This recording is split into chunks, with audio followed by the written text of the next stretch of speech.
Shadows on the Lake. Chapter 1. Water and Darkness. Max stood on the shore of the lake, gazing at its dark, almost black surface.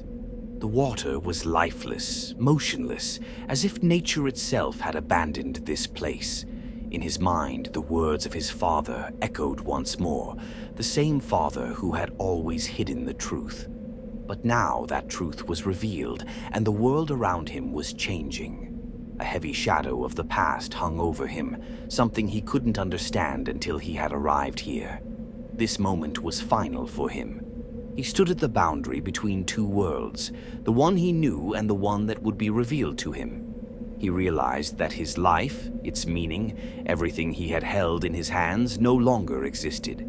The lake, the darkness that concealed its secret, had now become part of his essence.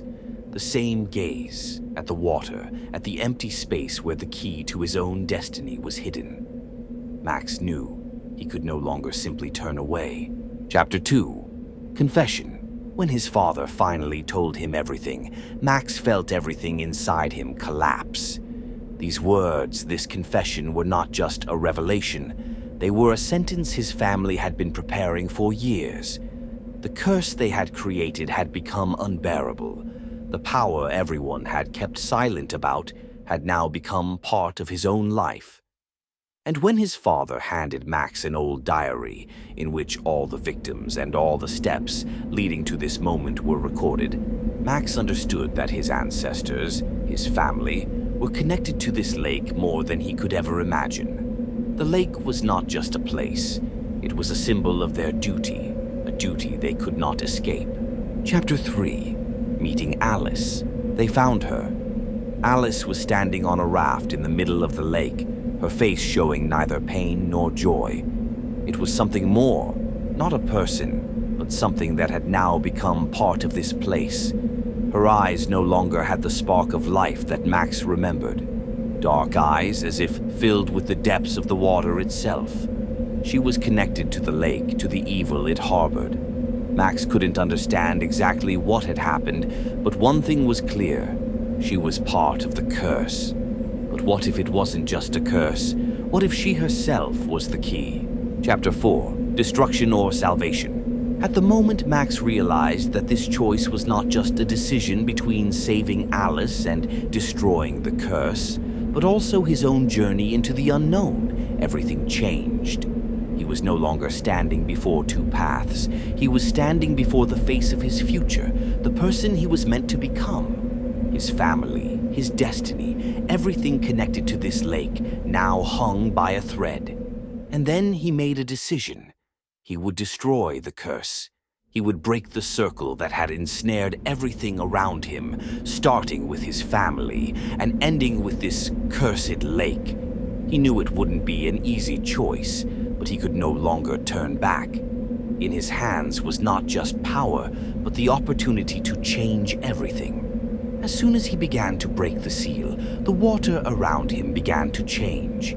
The lake started to dissipate like fog. The stones at the bottom began to crack. The light lines connecting Alice to this place began to disappear.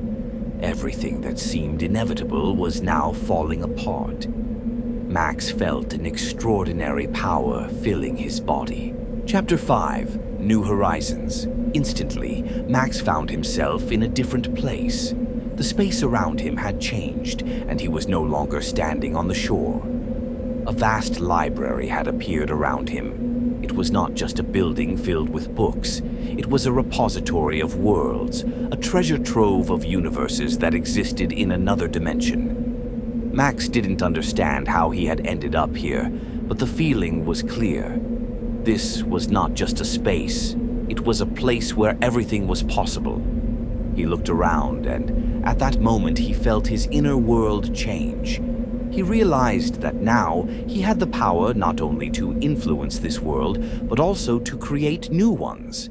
In his hands was a power that could not be described in words. It was not just knowledge, but absolute freedom. The freedom to create, the freedom to destroy, the freedom to rewrite history. And then Alice appeared before him. She was no longer the person who stood on the raft. Now she was part of this space, part of a guiding force that also knew that the future was just beginning. Max understood that his choice was not the end, but only the beginning of a new path. A path where he could become whatever he wanted.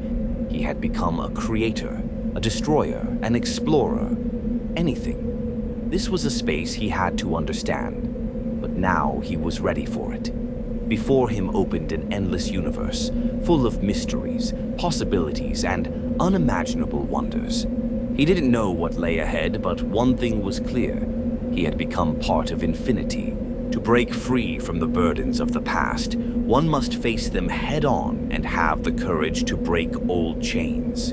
True freedom comes through making decisions and being ready for change.